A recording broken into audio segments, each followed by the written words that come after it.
I think that's about that's the best I'm going to be able to do.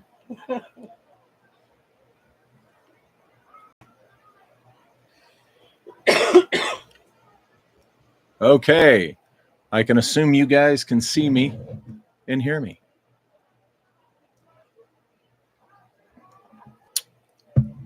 Oh, yeah, I always look to the live chat to see if you guys are hearing me, seeing me. It's been a while since I've done a live. How long has it been, Malia? Oh gosh, a while, a few months. Yeah, I've been working, folks, on a. I was hired about 3 months ago to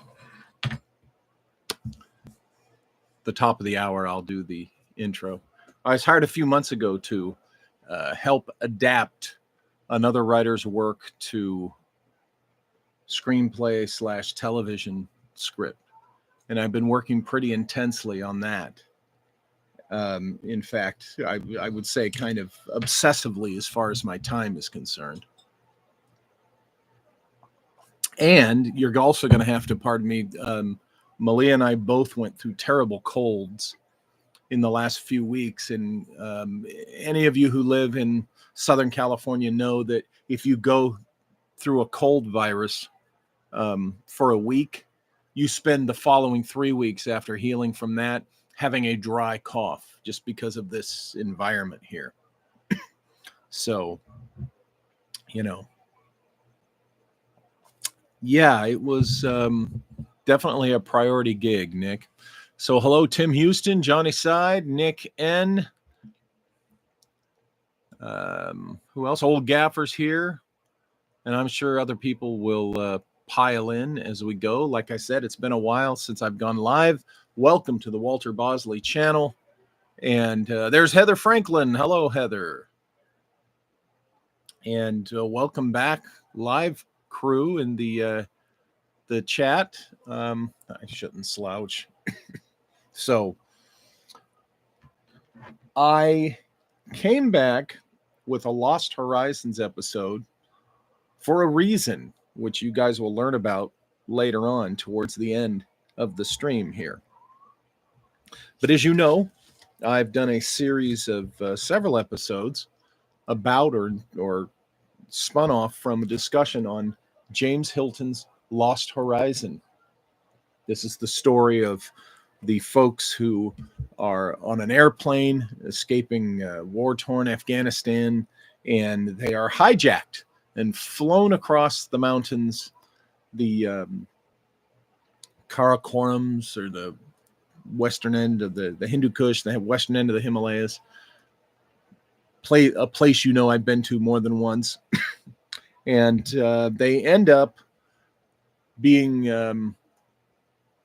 they crash land high on a Tibetan plateau, and then they are, I want to say rescued, actually met by a group of mysterious folks who were expecting them.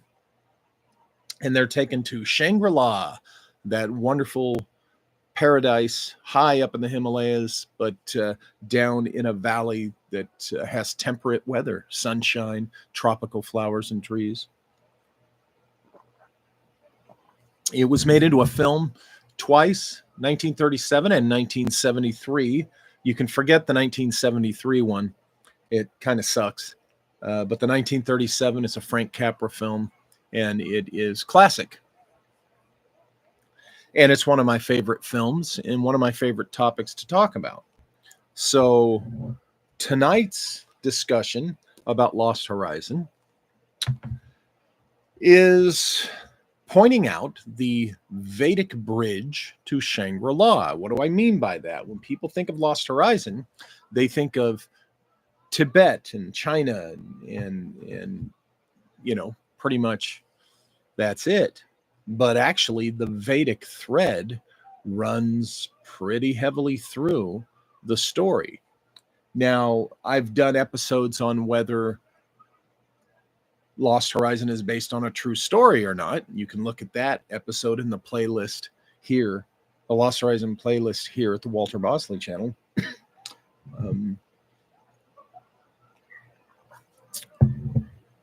And, you know, just kind of hear my thoughts and see my research on that.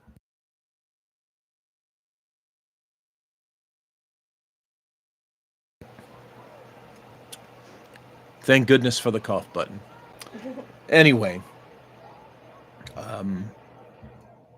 you guys know how fascinated I am with the idea of lost civilizations and stories like Lost Horizon based in some truth. So I love pulling the threads on it. And the Vedic bridge to Shangri-La, well, it's apparent when you get into the book. Now, I have two ways of doing this. And I think I'll just start here with my little notes. In the novel, which, by the way, was published in 1933, and just as this says, if you look at the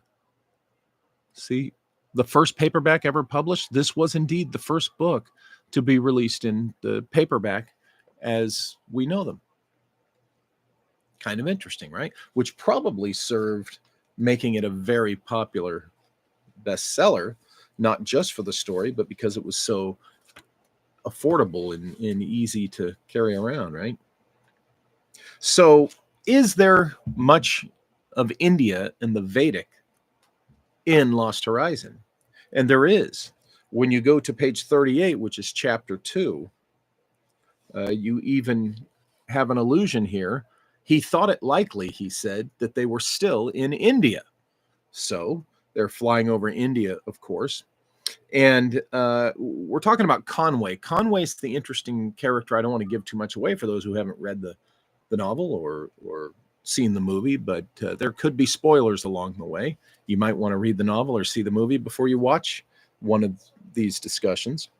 But Conway's the guy who really belongs in Shangri-La and has the most profound experience there. And this is on the way when they're on the airplane. They've been abducted by a mysterious pilot who's flying them across the Himalayas and across into this range of mountains called the Karakorams.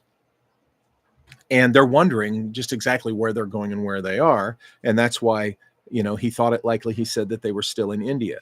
And then further down, I wish I hadn't to rely on memory, but my impression is that the valley of the upper Indus fits in well enough. That would have brought us by now to a very spectacular part of the world. And as you see, so it has. In other words, again, the Indus Valley, of course, where India is. And,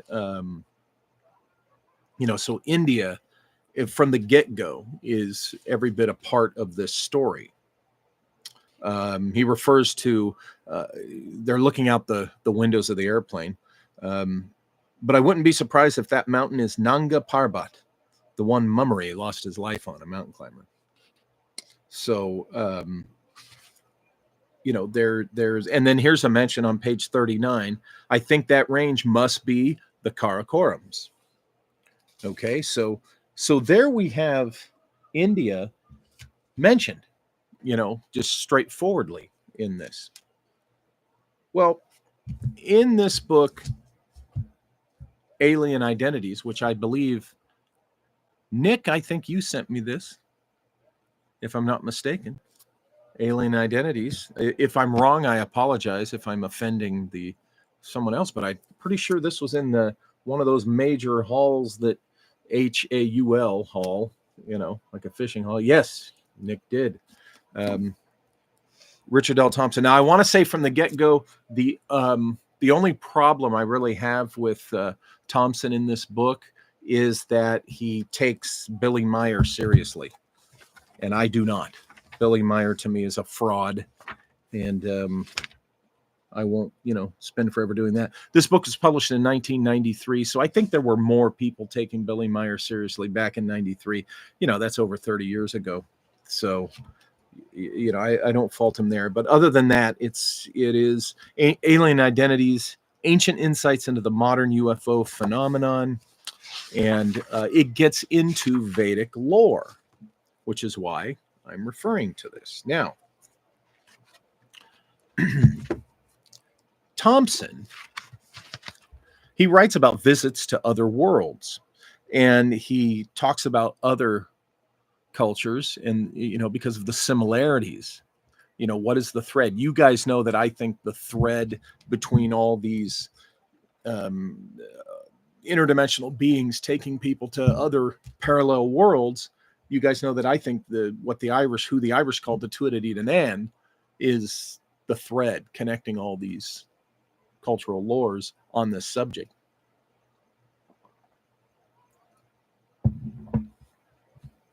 So he starts with, in this particular chapter, he talks about the city king Manannán MacLear once got tired of his wife Fand, and she went to Ireland. I guess he sent her to Ireland with her sister Liban, and she was hoping to marry the hero Cuchulainn, and they take the form of birds and stuff like that. Now, it goes on to Cuchulainn, the hero. He would be cured of his malady if he would accept the invitation of the daughters of Aed Brat to visit them in the other world. So there's usually there's often some type of offer. If you're physically ill, you'll be cured by them. You just have to agree to go to their world. Hey, Paul Reedy. I see you there in the live. Now, what's interesting is, as we read further, now we're still talking about the Celtic underworld. Apart from introducing the idea of the Celtic otherworld, the story of Cuchulainn has a number of features that show up in both contemporary and Vedic accounts. One is the idea of an amnesia-inducing drink. They offer a drink. In this case, it induces amnesia. And he refers to Jenny Randall's describing a case in England, UFO case in England in 1978, and a case in the USSR another month in 78, in which a salty drink was used to cause witnesses to forget what happened in a UFO encounter. So they're in the UFO encounter in this particular case, and in the lore, an amnesia-inducing drink. Now, this is interesting, right? It seems to be a common thread in these stories of going to other worlds. Well, in Lost Horizon, let me find it right here on page 58 of this edition, this particular edition. Okay, we have, let me get to it. Okay, we have when the Shangri-La expedition, the expeditionary patrol, comes to them where they've crashed in this airplane up high on the snowy plateau. They break out the food, okay, because these people have crashed. They're probably very hungry. And here's what's described. Wine and fruit were now on offer, having been unpacked by the marching party. Stocky Tibetans in sheepskins, fur hats, and yakskin boots. The wine had a pleasant flavor, not unlike a good hock, while the fruit included mangoes, perfectly ripened and almost painfully delicious after so many hours of fasting. Mallinson is the malcontented one on the in the story among the people who crashed on the airplane. Mallinson ate and drank with incurious relish, but Conway, relieved of immediate worries and reluctant to cherish distant ones, was wondering how mangoes could be cultivated at such an altitude. He was also interested in the mountain beyond the valley. But here they are, breaking out food and wine, and it has a pleasant flavor, and their appetite really responds to this. Now, this is very much like in the interdimensionals or the fairy world and such, the people from the parallel worlds offering drink and food, and it's been long part of the lore of the interdimensionals that you have to be careful sometimes that you don't eat their food, or you can never return, or you won't want to return. So here in Lost Horizon is that lore, and that lore is also part of Vedic lore, as we're going to find out. The other part, and I'll read here from Thompson, this brings us to another theme common in both Vedic and Celtic stories of mystical travel, the idea that time passes more slowly in the other world than it does in our world. Okay?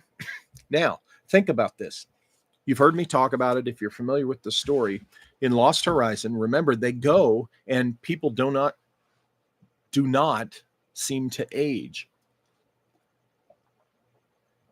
until, as in the movie depicts and here and in the book, they attempt to leave Shangri-La. What does this imply? This implies that Shangri-La is in itself a magical realm of sorts, right? Now, they try to give as much a practical explanation as possible, for the realism of the story, for the believability of the story. But when you think about it, it's really just another, magical realm, which is part of why I wanted to, discuss this tonight, because is Shangri-La in a parallel dimension? In other words, there they are high up in, these Karakoram mountains in near a fake mountain, a mountain that doesn't really exist, at least by this name, called Karakal.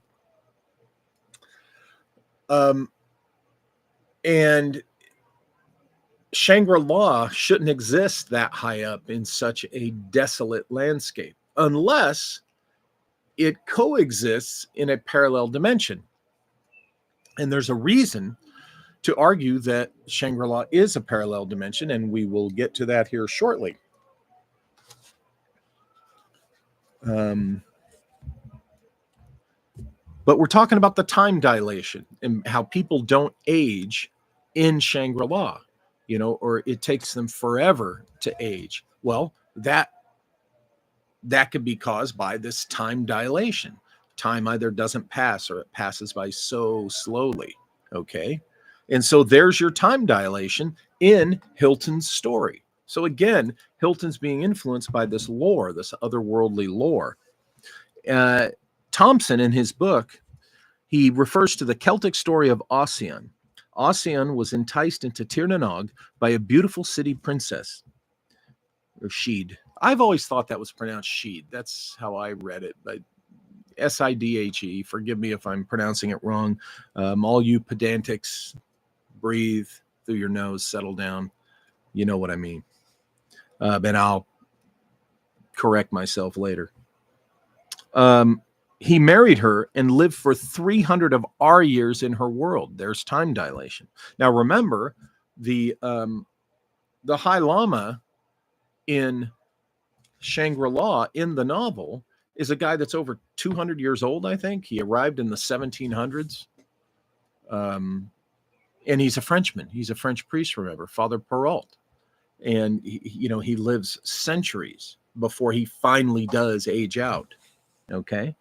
So here's a guy who in the Celtic, and we're going to get to the Vedic, okay, lived for 300 years with her in our world, 300 of our years in her world.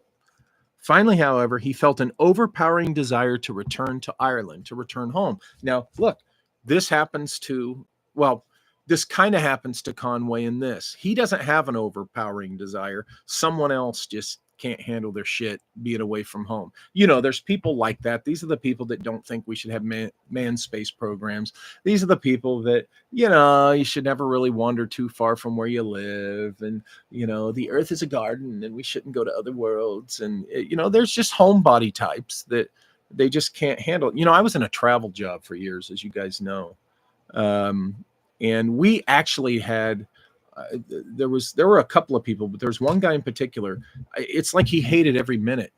And I'm thinking, if it was for the money, you could have found anything else but a job that required you to be in some far corner of the world every month of the year for a month, But this guy, he would bring a suitcase full of top ramen. Imagine eating top ramen for 30 days. Imagine how gummed up his system was. He wouldn't eat the local food, and he was just that way. And in Lost Horizon, the character Mallinson is that kind of a panty waist. And so, and then there's another character, Conway's brother, I think, who, they just, I just want to get home. I want to get out of here. I want to get home. And so Conway isn't going to let them go by themselves because it's very treacherous to get there. Okay. he's not going to let them go by themselves. So he kind of has to, within the context of Hilton's story, he goes to help them kind of reluctantly. But here we have in the Celtic version of, you know, this idea, he wants to return home. So he goes home, and he's warned by his wife, he referred to as the fairy wife, but the interdimensional world wife. She says, she warned him not to lay his foot on the level ground. Okay. So he rides the horse. She says, don't get off your mount, because she knows what he's going to find. And he goes there and he finds that a ton of time has passed and everybody he knew is dead and gone. So unfortunately, he gets off the horse, and on touching the earth, he immediately turned into a feeble, blind old man. Now, this happens. Here's spoilers, folks. Okay, sorry, can't help it.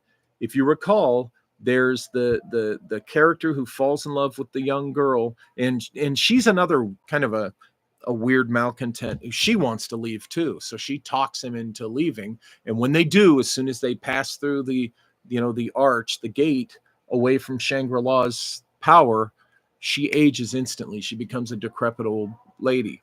And so here it is in the old tale of Oisín in Celtic mythology. And Hilton uses that device in his story. Now, he also talks about, in European folklore, there are many stories with similar elements, including entry into another world. Think of the film Brigadoon. Really great story. And the aging or death of the protagonist when he realizes how much time has passed in our world during his absence. There's a similar story dating back to the early 19th century. In the Vale of Neath, Wales, two farm workers named Rice and Llewellyn were walking home one night. Rice was attracted by the sound of some mysterious music, but Llewellyn heard nothing. So there's a clue that one of them is attuned to something coming from, you know, this other dimensional place, this other dimension.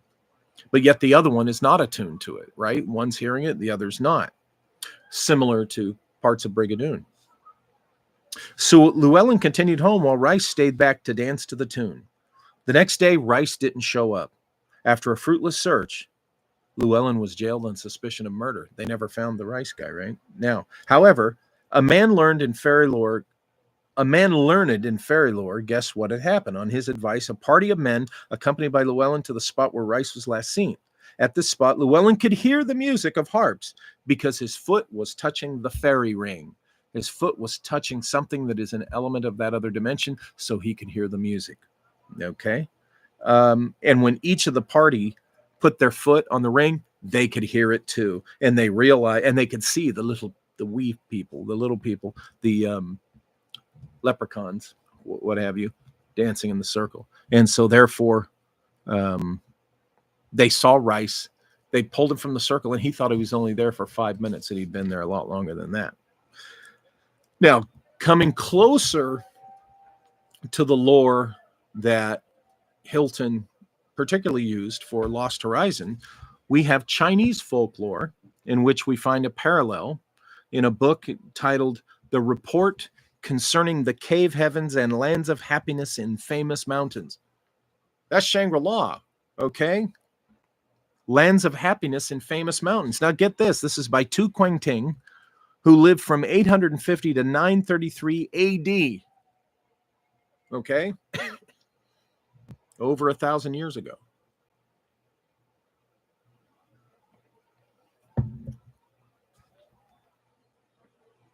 Now, the Cave Heavens has its connection to Shangri-La. This book lists 10 cave heavens, so to speak, and 36 small cave heavens that were supposed to exist beneath the mountains in China. So we're in the mountains of, Tibet in Hilton's story, Lost Horizon. Now, here's an excerpt from it. After walking 10 miles, he suddenly found himself in a beautiful land with a clear blue sky, shining pinkish clouds, fragrant flowers, densely growing willows, towers the color of cinnabar, pavilions of red jade, and far-flung palaces. Hello? That sounds like the route to Shangri-La in the story and Shangri-La itself. In fact, let me find let's see, page 40. I marked this out here. And, okay, here is you just heard the description, okay, of after walking 10 miles. Now remember, they come to this beautiful place in Lost Horizons, okay, after having traveled many, many miles, in this case by airplane, and they crashed, okay. And now remember, there's still a bit of a walk from the airplane to Shangri-La, okay. But you get the idea. In this, it's after a journey, okay. After a journey, they come to this place with a clear blue sky, shining pinkish clouds, all these wonderful flowers, just this paradise. So here's what's interesting. Let me make sure.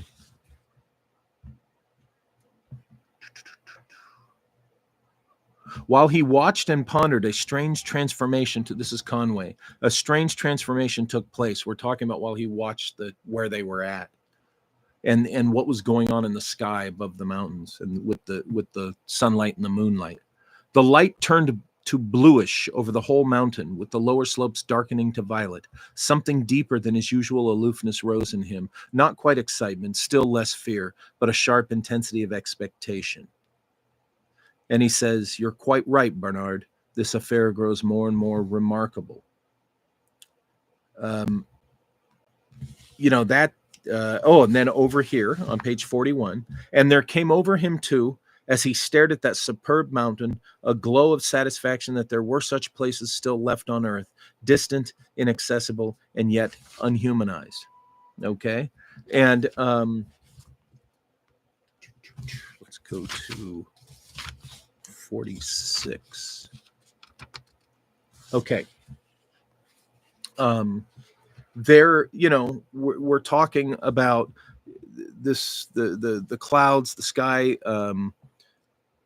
the densely growing willows, towers the color of cinnabar, the pavilions of red jade, the far-flung palaces, the house of jasper.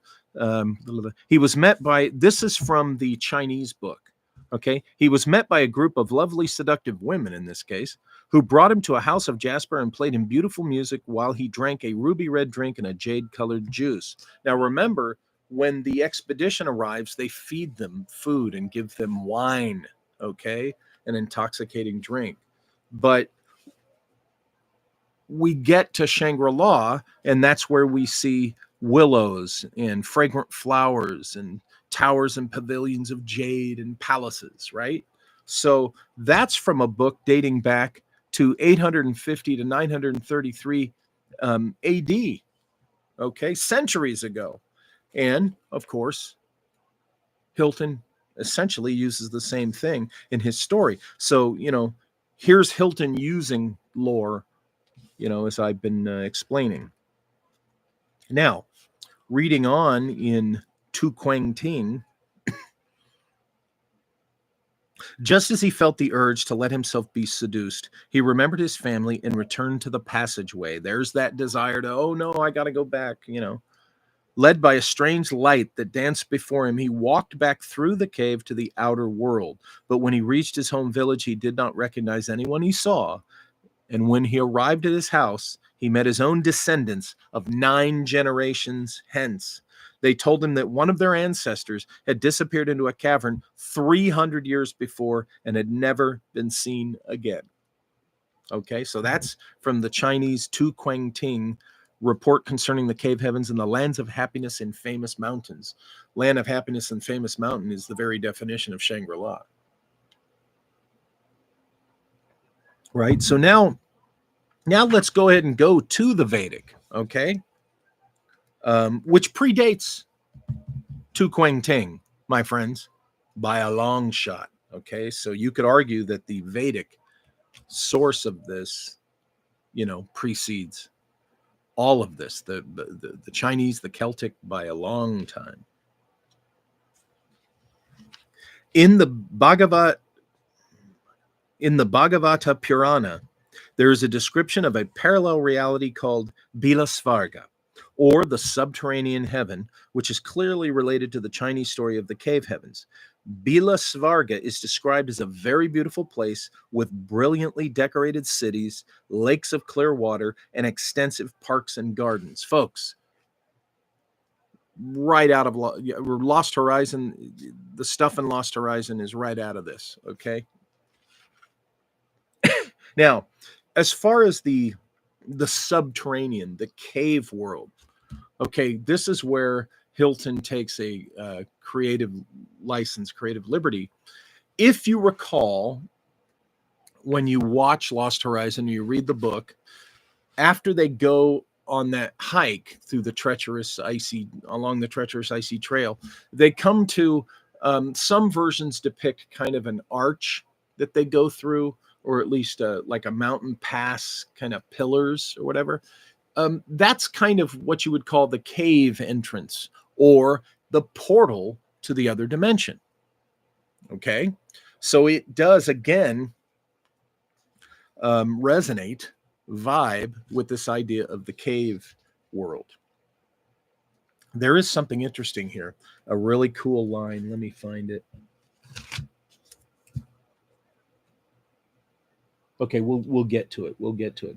Another sign of being in the other world in the Vedic is at the same time the sun and the moon cannot be seen there, and the inhabitants have no sense of the passing of time. This is in the Bhagavata Purana. So again, like in the Chinese stuff, in the Celtic stuff, here you have inhabitants have no sense of the passing of time. And this is in the much older Vedic stuff, lore. And again, exactly, really, essentially what happens in Lost Horizon. If a man enters, okay, here we have the Bila Svarga is subdivided into 7 worlds called lokas, and thus it is more than a mere cave within the earth fixed up with artificial lighting. It's more than that, okay? One of the lokas is Atala, which is said to be inhabited by 3 groups of women called Svirini, Kamini, and Pumshali. Here is what happens to a man who manages to visit this region. Now, this, again, is in... Let me find the note on this. This is in the Bhagavata Purana. If a man enters the planet of Atala, these women immediately capture him and induce him to drink an intoxicating beverage made with a drug known as hataka, which is cannabis indica. Now, in the case of Lost Horizon, the patrol, it's men, okay, who come out there and they don't really capture them. They rescue them, but they do provide them, offer them, encourage them to drink an intoxicating beverage, the wine. Hilton writes that it's specifically the wine. Okay, so there's a parallel right there with Vedic lore. Okay, and they're offered this before they pass through the portal into Shangri-La, into the other dimension. So just like the planet of Atala with these 3 kinds of women. Now remember, when they get inside, a couple of the characters do become involved with the women who are there. Conway falls in love with the female who's there, who's the piano player and the student of the High Lama and of Chang. And then one of the malcontented characters falls in love with the young girl who she wants to leave Shangri-La and go out into the world. And of course, I explained to you what happened to her. So there's kind of representative of the women in the Atala story. By the way, this hataka, intoxicant, endows the man with great sexual prowess, of which the women take advantage of for enjoyment. It's right there in the Bhagavata Purana. I didn't make that up. A woman will enchant him with attractive glances, intimate words, smiles of love, and then embraces. Same old, whether you're in the other dimension or here, it's the same old game, right? Illusioned and intoxicated by false pride, he thinks himself a god, in ignoring impending death. So that's an interesting part of the Atala story. So Thompson, going back to Thompson, it is significant that Atala is referred to as a planet in this translation. Sometimes the word loka is translated as planetary system, and the 7 lokas of Bila Svarga are referred to as lower planetary systems. The Bhagavata Purana indicates that Bila Svarga extends throughout the plane of the solar system, and for this reason it is called a Svarga, or heaven. However, it can be reached by entering into the earth using higher dimensional modes of travel, and in this sense, it is bila, or subterranean. Okay. In Vedic literature, it is said that there is an hierarchy of planetary systems which we can think of as parallel worlds. The highest system is Brahmaloka, the world of Brahma, and it exhibits the most extreme degree of time dilation relative to the Earth. And the other planetary systems exhibit intermediate degrees of the time dilation. It also talks about a submarine kingdom called Kusasthali that may involve parallel reality also. So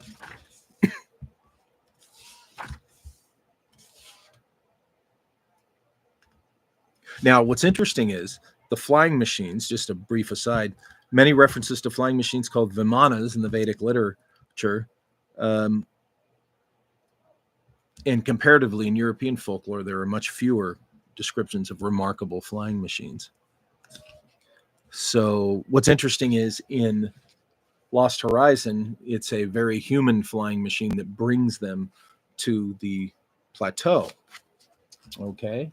Now, an interesting thing is to kind of something that I thought emphasized how close these other dimensions are, but not everybody can get to them, is this line here.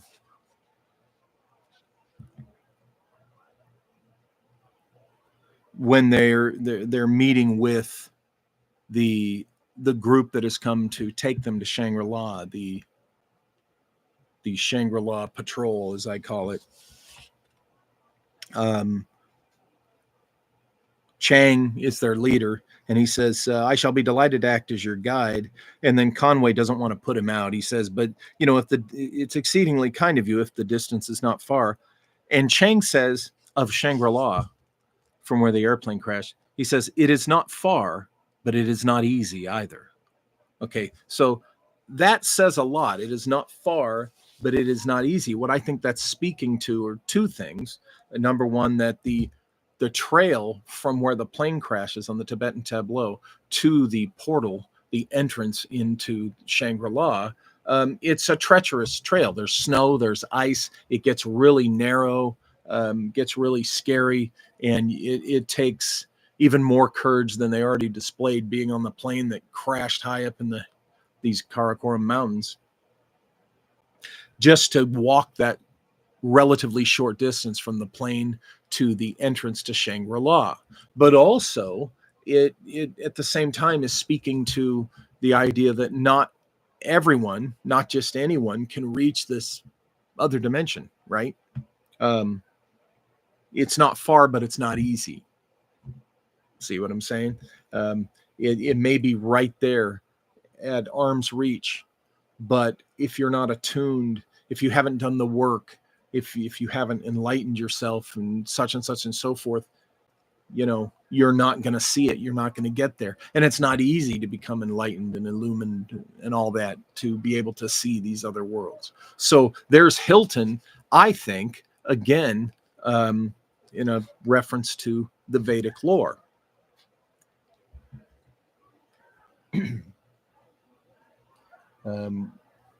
Now, there's another interesting bit on page 59 here. Conway is fascinated with this perfect mountain. It's perfectly symmetrical. Its outline looks like a snowy pyramid, and he's just fascinated with it.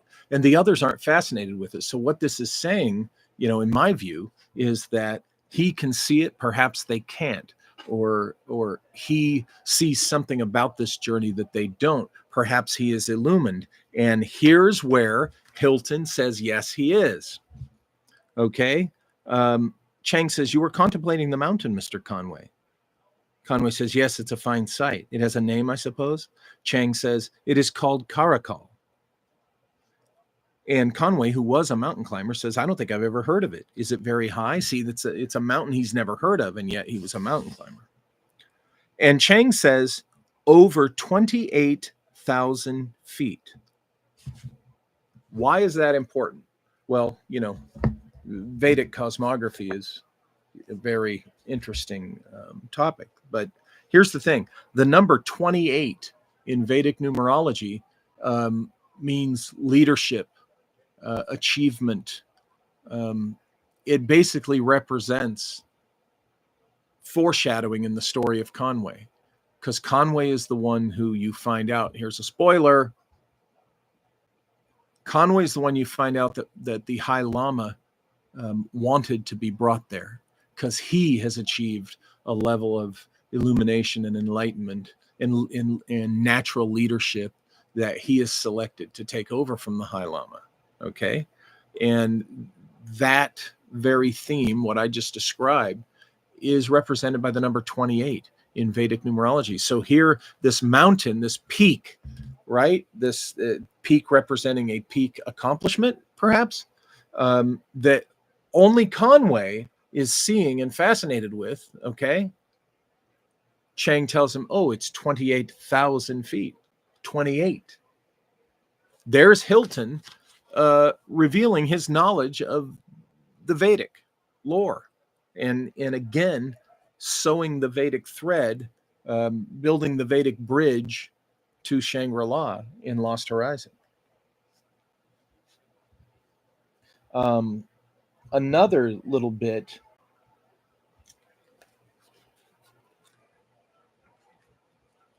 There is a strange thing, and I apologize, I forgot to mark it in this. Just like you can hear music, sometimes there is this strange quiet.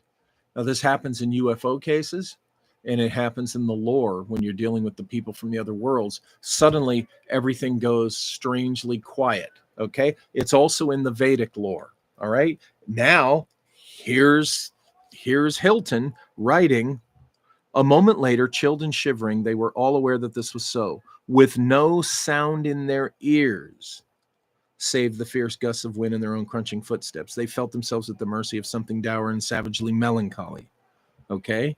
Now, he starts the sentence saying, with no sound in their ears, except you could look at that as there was suddenly that quiet moment, and then the sound of the wind appeared, right? So is that Hilton teasing us with that? Let's go to the other mention of the...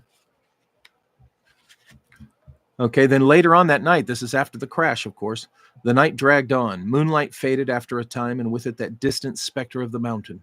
Then the triple mischiefs of darkness, cold, and wind increased until dawn.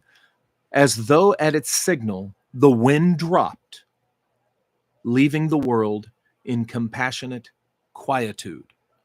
Okay?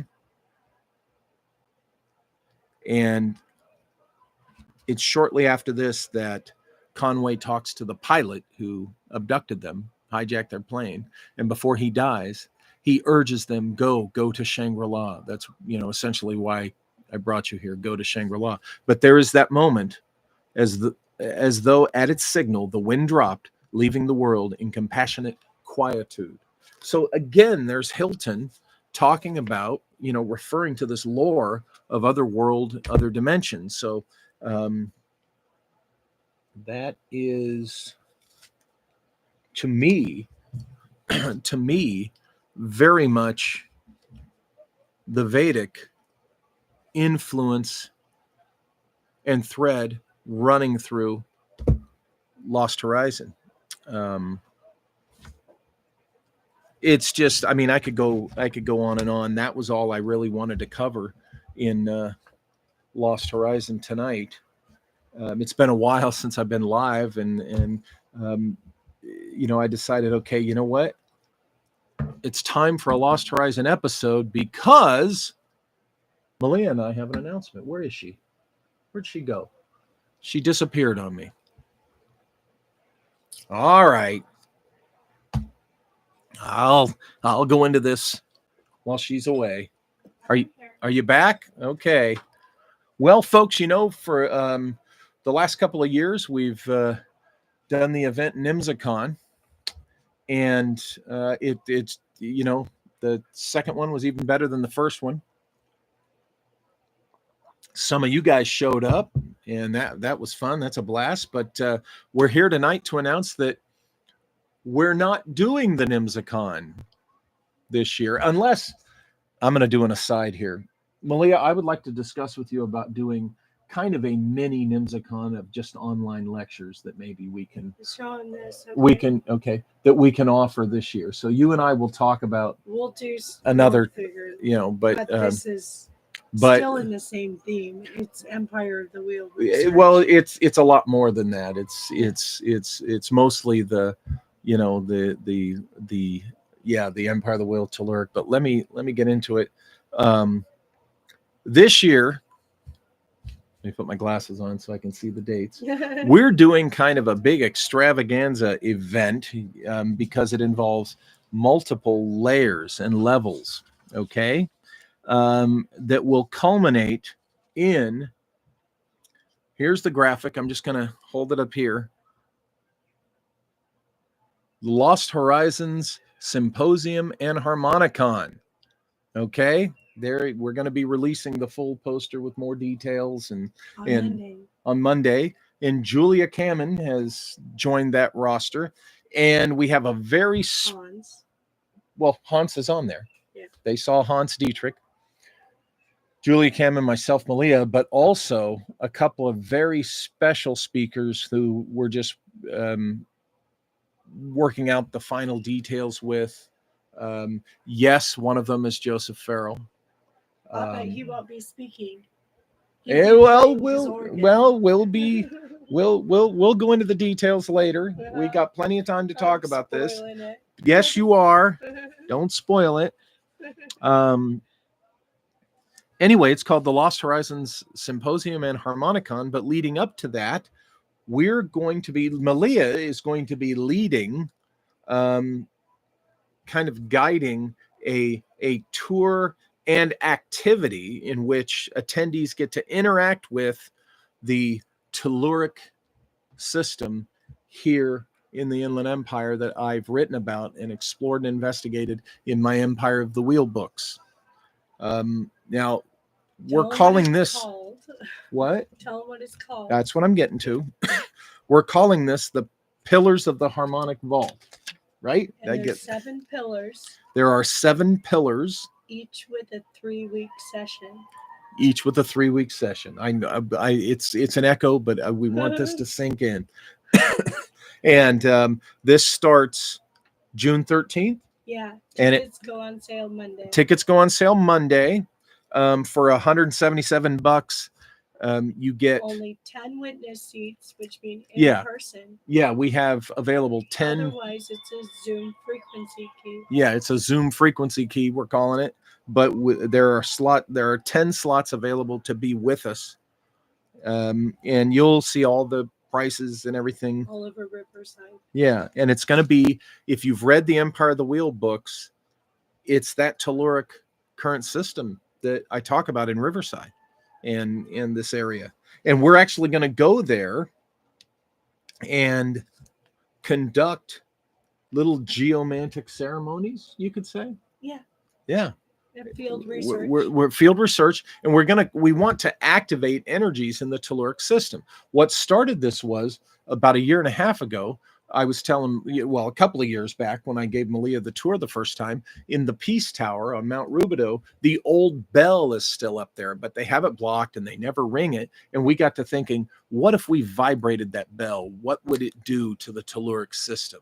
And so out of that, thinking about that for the last 1.5 years, and we tried and we weren't able to do it the first time, Malia really, the light went on and she realized, wait a minute, there's all sorts of things we could do at these sites. Okay. And the idea is we're going to do these. It's going to be, you said every Friday starting June 13th? Every Friday, June 13th, based on a calendrical system of 21 weeks. Yep.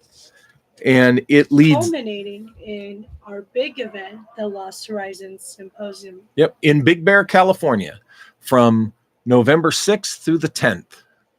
A big four-day weekend in which there will be lectures. I'll be lecturing.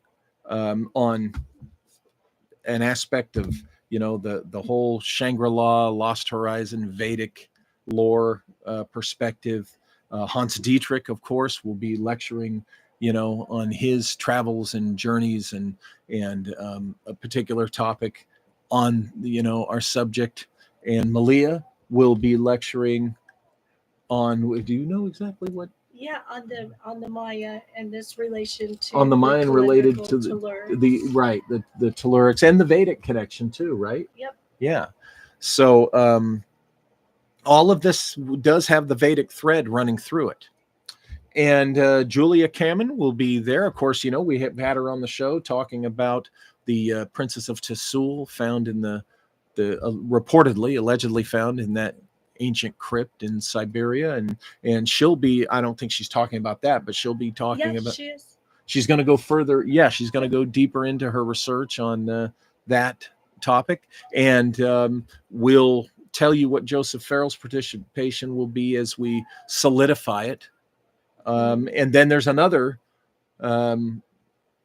surprise speaker that I'm presently talking with, and that's a big name, and it'd be really exciting when we finalize if we can get him, and it'll be streamed. Joseph will be streamed, and this other individual will be streamed, and there's even a couple other folks that are very interesting that are going to be around. And this is going to be in Big Bear, California.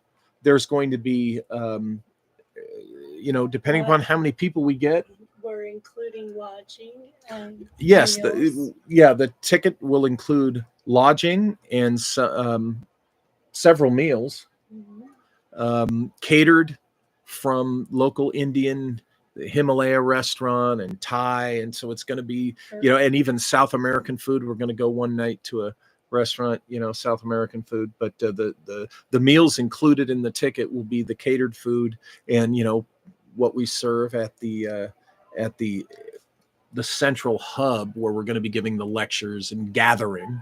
Okay, and we're going to take field trips up there to more telluric current sites for more of these harmonic geomantic ceremonies and activities while we're up there. And we're also going to have time to just enjoy each other's company, hang out. We'll watch some movies. We'll probably play the Lost Horizon film, and other things within the theme. But the whole idea is to spend, this long weekend up there learning, exploring, and just immersing into this theme of Lost Horizon, the Vedic, and the telluric energies and things like that. Yes. Healing. A lot of healing. Yeah, healing and so that it's a combination of the scholarly exploratory stuff like you guys know me for, and the woo stuff that is not really just completely woo, so it's based on science too. Yeah, because telluric currents are a real thing, and they are incorporated in actual healing technologies and things like that. So it'll be a lot of fun. And the tickets for that are not $177. The $177 that covers the pillars of the harmonic vault. One pillar. That covers one pillar. Yep, it's 3 weeks. 3 weeks. Okay. Now the tickets for the Lost Horizon Symposium and Harmonicon weekend, okay, those range, I think they start at 1333, and they go up to, what is it? 2222. Mm-hmm. Okay.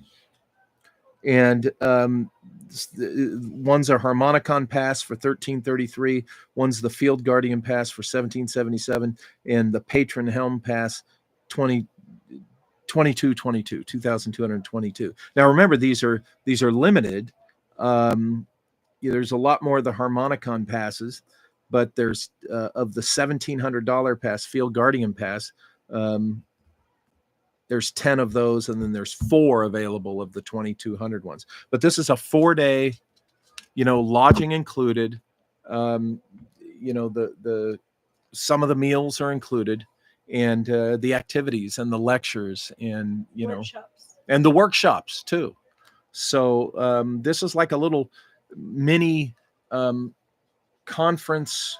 What's the word for it when you do a little getaway? Not Symposium. a symposium, but a retreat, almost, like, right? And if you haven't been to Big Bear, it's Google it. It's a wonderful environment and atmosphere for an event like this. So we're really looking forward to seeing how this goes, because this is something that we really like, we really want to do, and these topics, these subjects, and Malia and I are each bringing our separate things together. Yeah, because she knows more about the stuff we're going to be doing on the telluric currents that I do, so I'm following her lead on that. And lots more info is going to be posted on Monday. Yeah, Monday, more info. And remember, this is November 6th through the 10th. Okay, it's well before Thanksgiving, well before the holidays start. The weather should still be fine. In fact, it should be almost perfect, beautiful at least, not hot. And all the Oktoberfest Faldi Ross should be over by then, according to all the events calendars we've looked at. But we're really looking forward to trying this event, doing this event, and presenting it for you guys who are interested. And so that's our announcement. What else? Anything else you want to add? Want to do questions or something? Yeah, so let me go to the live chat. You can ask questions about Lost Horizons, what I discussed tonight, the book, the Thompson research on the Vedic lore. lore. Make any comments on contact? Oh yeah, real quickly, we just went to Contact in the Desert. It was on business. It's because this writing project I was hired to do. That's why we went. I wasn't a speaker there, but I was asked by 2 different show producers of the new people running Contact in the Desert. On 2 different days, I was asked by 2 different producers. They called me out across the room and said, hey, and talked to me and said, I'd love for you to be a speaker next year. So I probably will be a speaker next year at Contact in the Desert. And some folks in the UFO world, they'll be crazy about that, because I'm honest. I don't play ass kissy games, but I will be a good boy, if they're watching. But anyway, we were there for the full 6 days, and it was Contact in the Desert. Thomas Jane was there. Had some interesting, cross paths with him, and chatted a little bit. And Clyde Lewis. Clyde Lewis, and we hung out with Jason Quitt for a little while, and just the usual gang of folks. So that's where we were last week, and there we go. There's that. So yes, thank you, Johnny Side. Questions in all caps. And here we go. Soullight US Expat. Hey, Soullight. Hey, Walter. John Vivanco and his remote viewers remote viewed Ki Chuji, who went to Shangri-La and met these immortals and found out it was true. Any updates on your TV show? Oh, you mean the Empire of the Wheel TV show? I'm about to get some this week, because there's something that has moved forward. But as far as what you said about this Ki Chuji, who went to Shangri-La and met immortals, found out it was true, send me a link on that. I'm always interested to hear reports like this. That sounds real interesting. And Johnny Side says Jason Quitt is a friend of his, so that's cool. Jason's awesome. We want to talk to him about coming down and doing a workshop. Yeah. So Soullight says it's on his channel, Metaphysical. Okay, I'll check that out.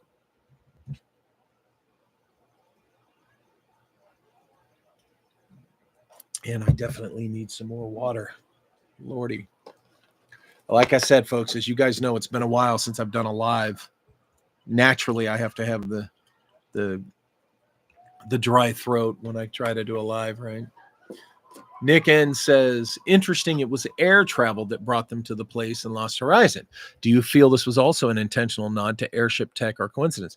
I think, it was just another thread, kind of a reverse referral to Vimanas, right? I mean, clearly it was a man-made, as we know it, aircraft. I believe a C-47 in the 1973 version, or DC, yeah, C-47, which is the military version, I think, of the DC-3.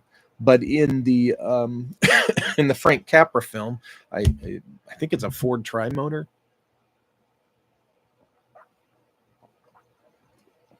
But a loose reference, Nick. Yeah. Solite says his team also remote viewed the Giant of Malta, where this teacher and 40 students went missing. The giant. I know what you're talking about. Rumor was they were eaten by 20 to 25 foot giants back in the early 1900s. The RV data came back as true. Okay. I want to read that RV data. I love stories like that, even if, to whatever degree they might be questionable. The stories are wonderful. What I like about this framing, Malia, is you can see the full ladies on the shirt. They were saying the ladies. Really liked your studio setting. The mysterious ladies of Hell's Bells. See? I would tell you their real names, but that would take the mystery away.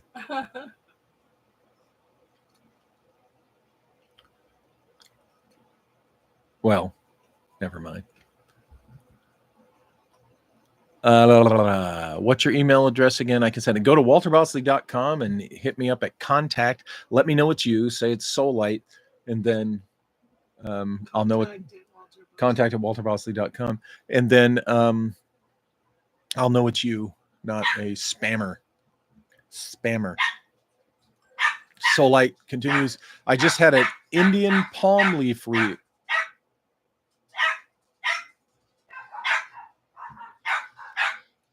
Hello? That's little Dracarys. Little Maltese, little white Maltese with a big mouth. Soullight says, I just had an Indian palm leaf reading, which you might be interested in doing. After they found my leaf, I go to my window to have a smoke during the break, and I see the brightest UFO. Oh, wow. Wow, Soullight, that is cool. That is really cool. Seriously. Nick N, you know what, Soullight, we might have to have a UFO show, and I'll have you call in. Nick N, speaking of the ladies of Hell's Bells, is next movie work on hold for a while? Yeah, folks, finances changed, as they do for all of us. Quite frankly, the also book sales have just, it's the world I'm in, publishing and stuff has changed since COVID.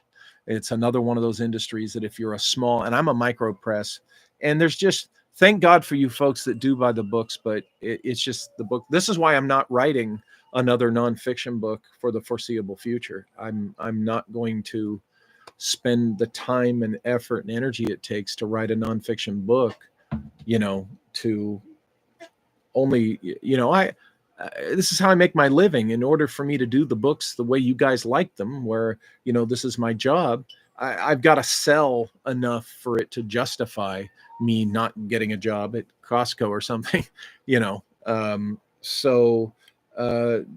for, I don't know what it is. It's just that, the books just aren't the way people want to get their information.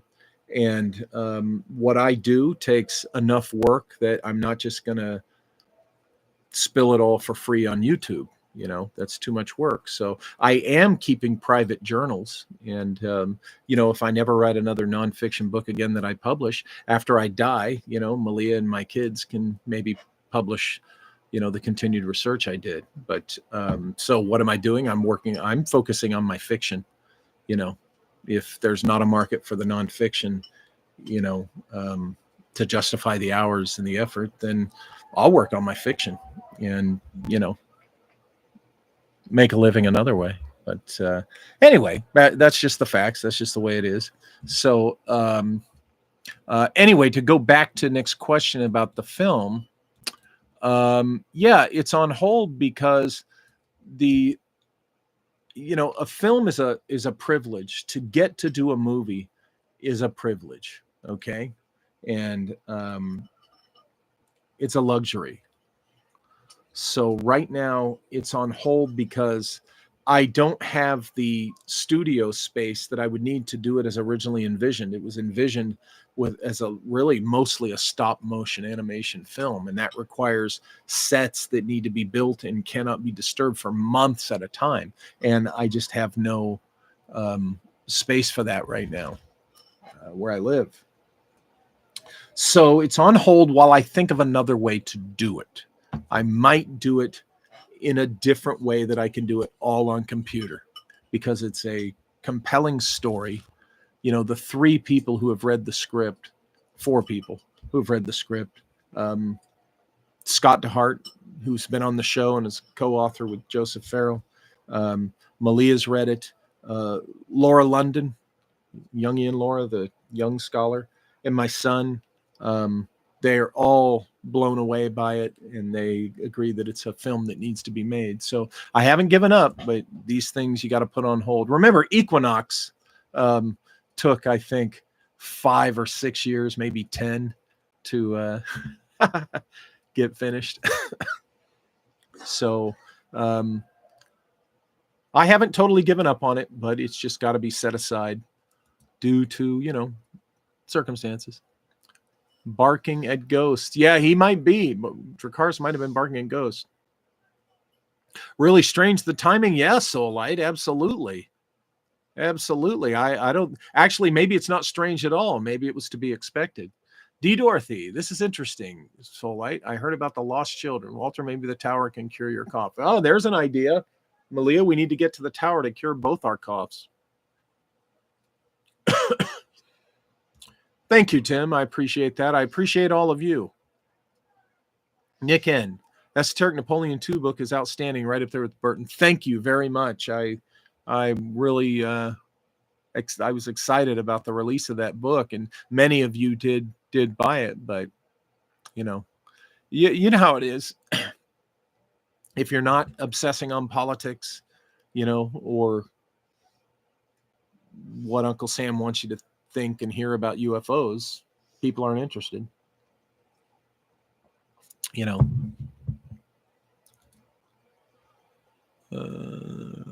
Marcos Toledo. Hello, Marcos. I read the novel on my own. I find it interesting that you age and die if you leave Shangri-La is only hinted at in the novel, as against the Capra movie. It's like the time machine movie. Yeah. Capra presents it more dramatically. He does indeed. That's true. It's a really, really, it's an easy, quick read for those of you who haven't read it. Soulite says, by the way, have you seen those Eucharist miracles? I just learned of them. The wafers they use in Mass, many cases of blood, AB type blood from the Shroud of Turin, heart tissue from a man's. I haven't seen this. I'll have to look at it. I wonder, what that's about. A lot of times I see these kinds of things as stunts by churchianity, or the Catholic Church to keep that interest going. Remember the Pope that said, it has served us well, this myth of Christ. Think of that what you will, folks. So the doctor, okay. I don't know what that means. So thank you, Crypto Alchemist.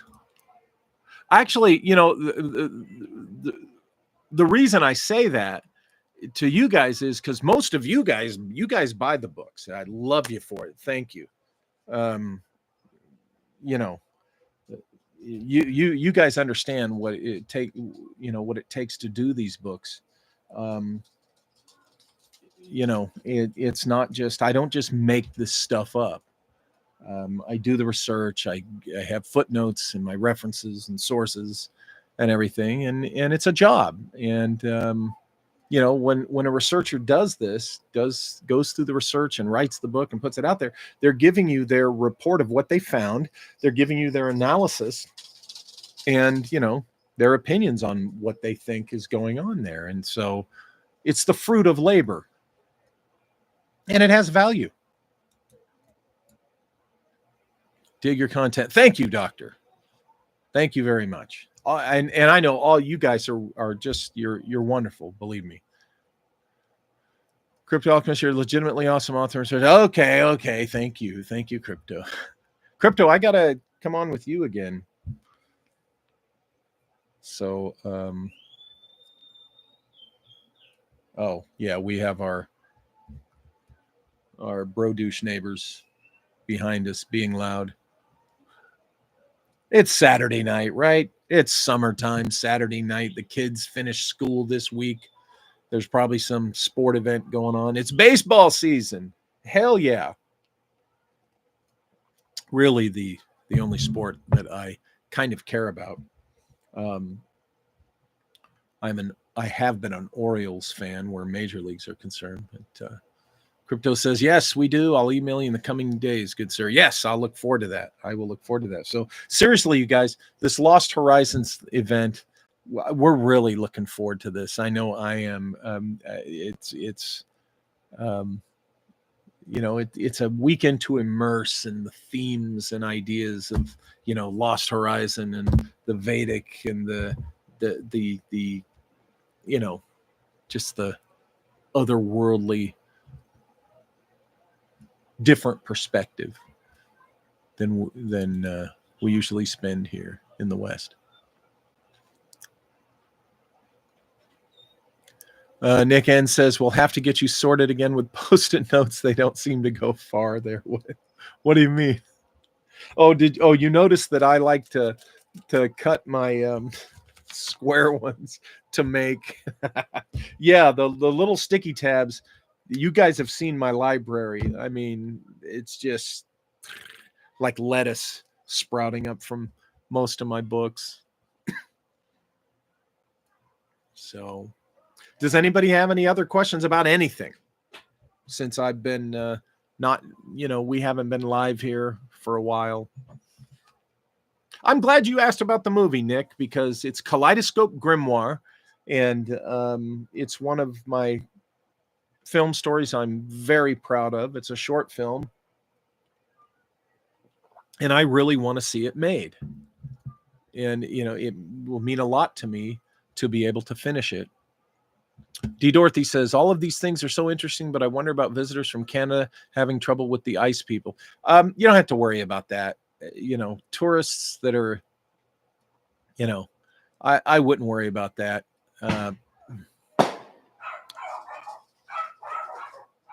Neighbors. Do you get a lot? Sarah asked, do you get a lot of emails for guest appearances, or is your research not trendy enough? It depends on who's asking me, Sarah. Yeah, my research, I research things that interest me, that I think are threads in my general, you know, research, that I follow where the leads go. And I tend to not care if it's trendy or not. You know, look at some of the books I've written, and the folks here will tell you, you know, I don't write what's trendy. I follow my own path. And yeah, sometimes, you know, you go through your dry spells, but I'm going to be on, it's looking like I'm going to be on Sam Tripoli, by the way, later this month. And I've got Cameron Pasha. I'll be recording an episode with him, talking about the ghost of Marilyn Monroe and things related to that. This coming week, I'm going to be on Raised by Giants with Ryder Lee on Monday, talking about the MK Ultra CIA Gateway program, of which I was one of many subjects of in elementary school.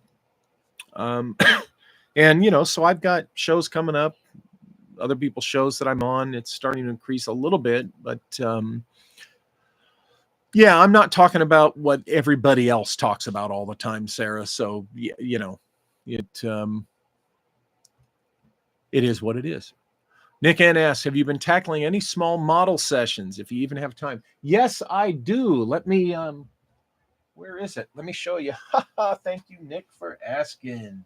I am a model kit builder, folks, as the regulars know. Oh, I'm reaching up to get the F-84. I hope I don't knock down the Twin Otter. Okay, let me see. Okay, what I've done recently on my F-84 is put the canopy on, and now what I got to do is do a better job taping this off, masking this, they call it, so that I can paint the canopy, you know, properly. And then once I do that, I just got some paint touch up, and put the decals on, and the F-84 is ready to hang from the ceiling, you know, so it'll be, there we go.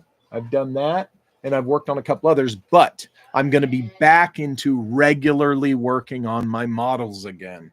I was so distracted with other dire things that I got away from the regular Saturday and Sunday morning model building sessions, and you know,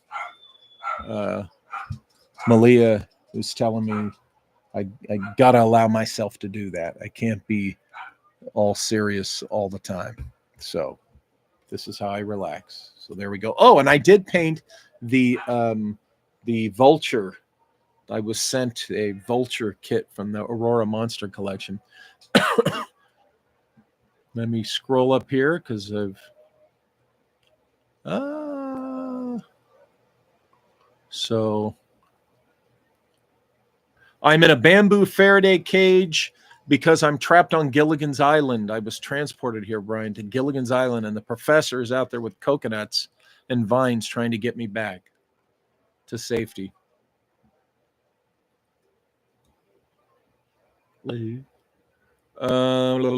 Sarah, good promotion for your site and books. Thank you. Thank you, Sarah.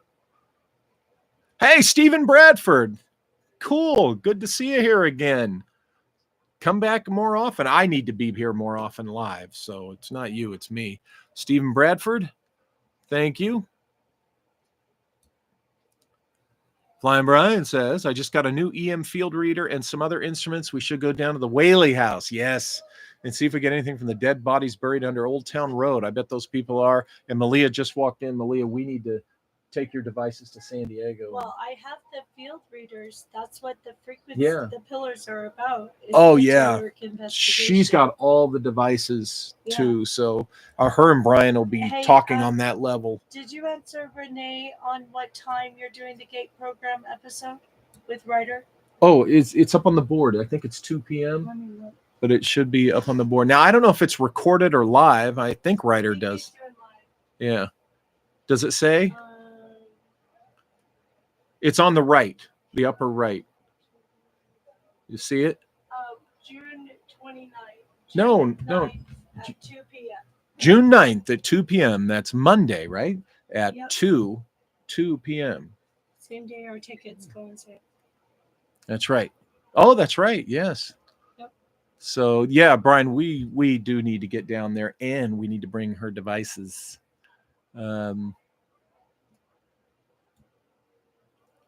Sarah says, I know. That's why I like your work. Well, thank you, Sarah. Thank you. Oh, did you tell him about the Cameron Pasha Maryland episode? Yes, I did while you were out of the room. Stuff. So, Flying Brian Meyer is pissed. If I were buried under a road, I'd be quite angry. No resting in peace there. Yep. Oops. Uh-oh. Great plane model. Who is Steve BBB? Steve BBB or Steve Bradford? Yeah, what is that? Stephen Bradford? No, the BBB. I haven't got there yet. I have no idea what you're talking about. Yeah, well, he doesn't seem to be being very nice.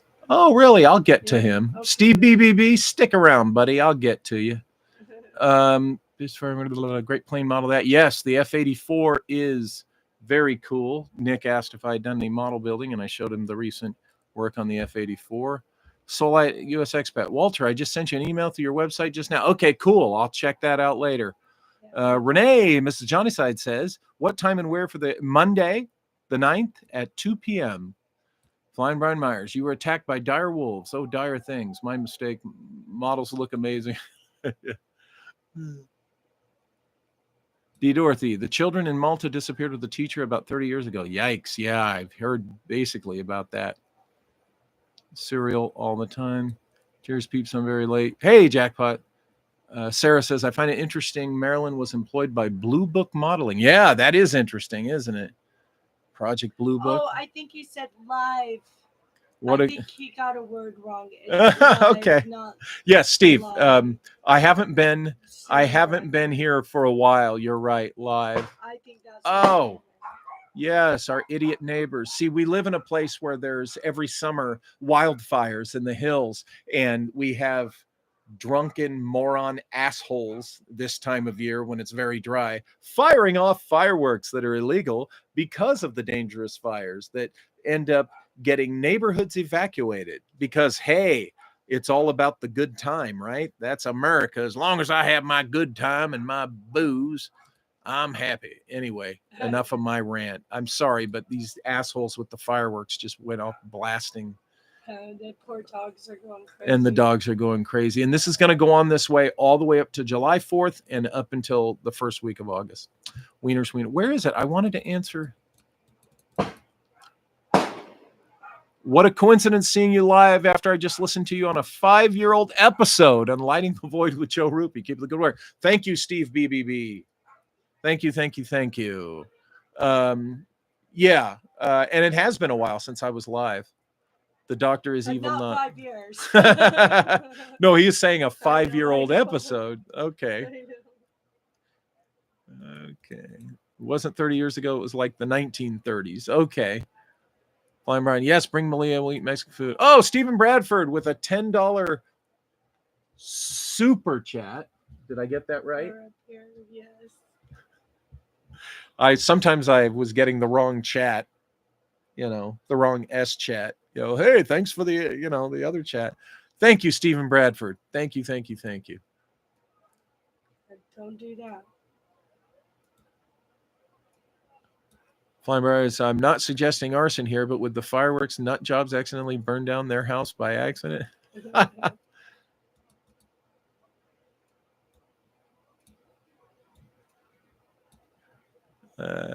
Can we see the F-47, and then Megalithic Malta? Also, I will buy you a wine, sangria, or beer of your choice. Oh, you'll buy me both.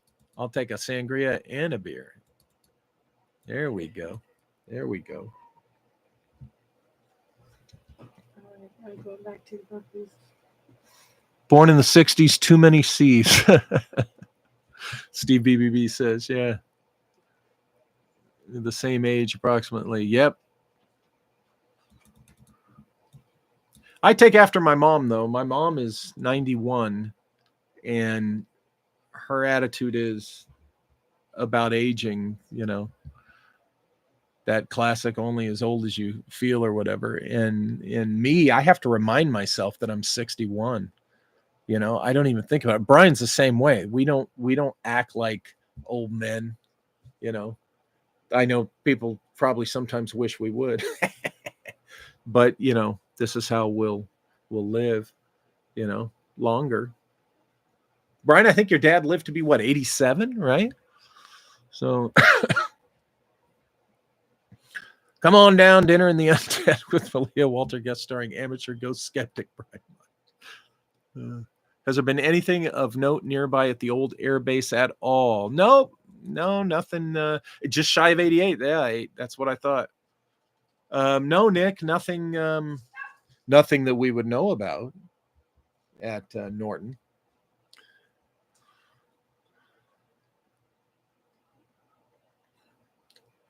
So, anyway, but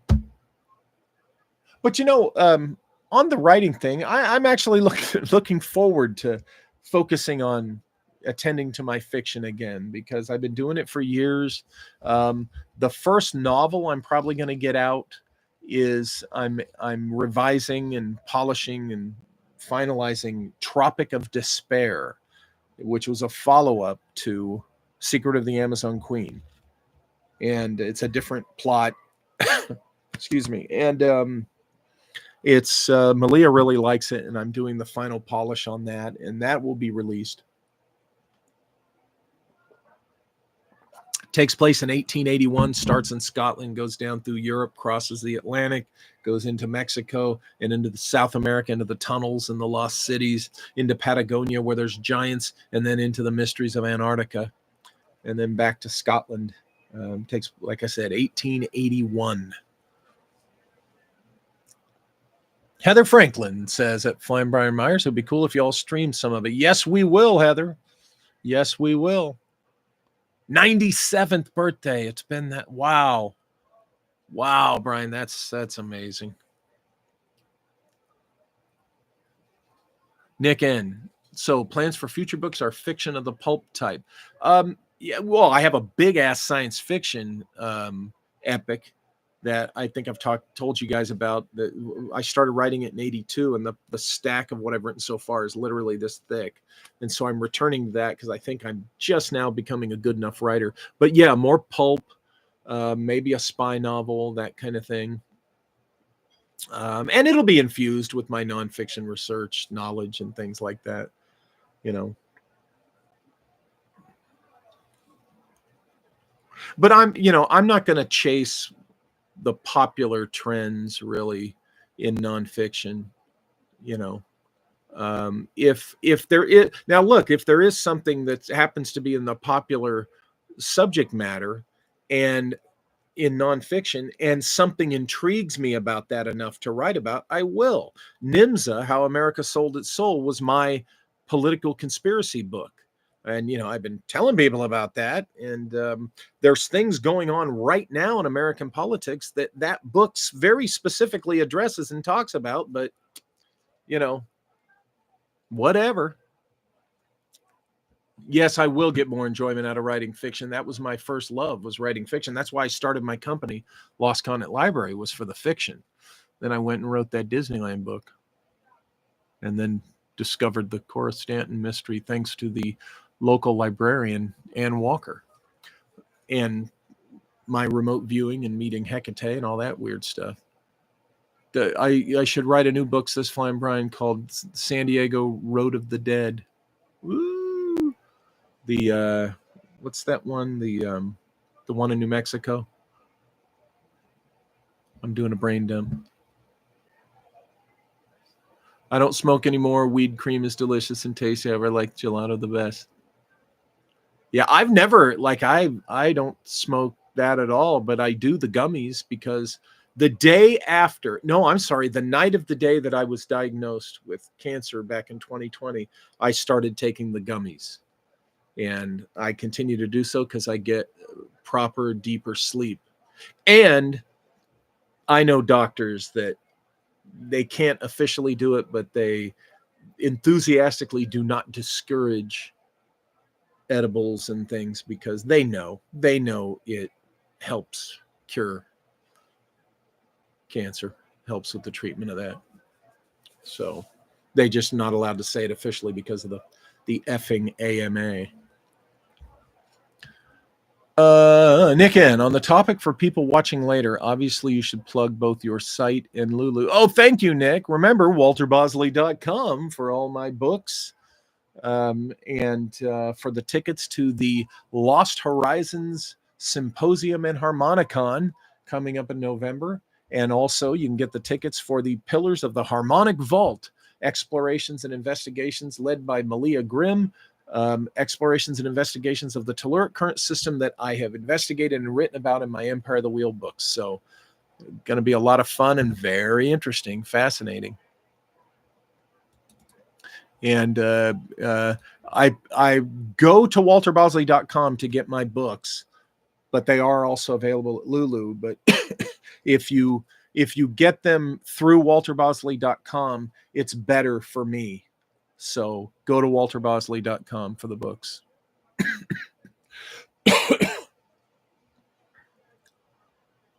Yeah, walterbosley.com shop is better than even going straight. Don't buy my books on Amazon if you find them there, because Amazon rips off the publisher and the author. I get nothing. And if you go to Lulu, it takes them forever to pay me. So walterbosley.com. And it takes a little longer, folks. These days, between the shipping issues that they're having and just, processing and stuff, it can take up to a month or so to get your book, but it's worth it. The quality of the book is really good, and I very much appreciate it. D. Dorothy was buzzed by a hummingbird when she got home.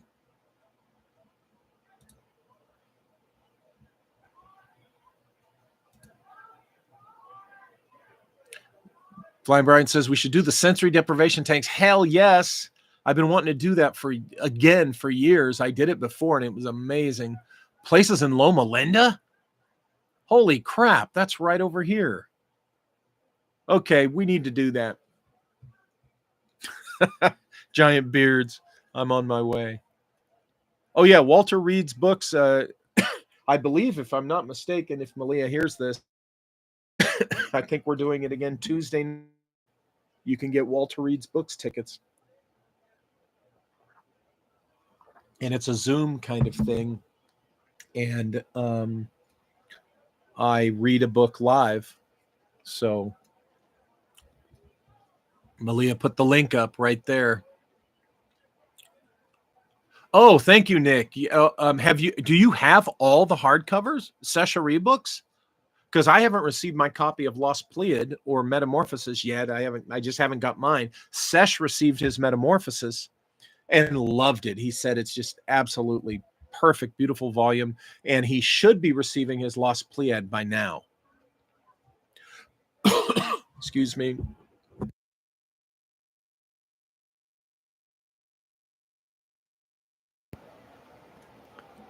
So, oh yeah, I can't wait to get my copies. There's going to be more Seshari books coming out this year, folks. We're working on the next one. Should be having the galley to him in July. Nick says, I have an original Wonder book, but both the second and third of the new hardcovers. Yes. And they look good, Nick. The Lost Pleiad came out right. It's all properly lined and the illustrations properly. All right. Woohoo. Doctor asks, I don't know if you're asking me because you've seen the phone from 77. So,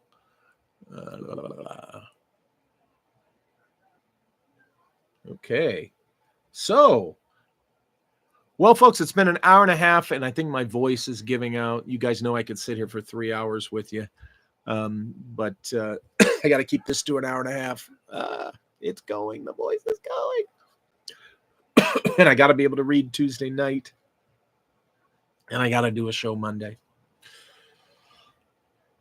When and if something happens with this writing project, I'll announce it to you guys. Nick says, oh, yeah, especially the Dust Jacket Rears. These are awesome books. Thank you. Oh, I'm so glad it turned out good. But we were doing this specifically for presentation to a well-known actor who has a production company. And he's not the only one. We have access to well-known actors with production companies. So this is just the beginning, but that's why we were at Contact in the Desert.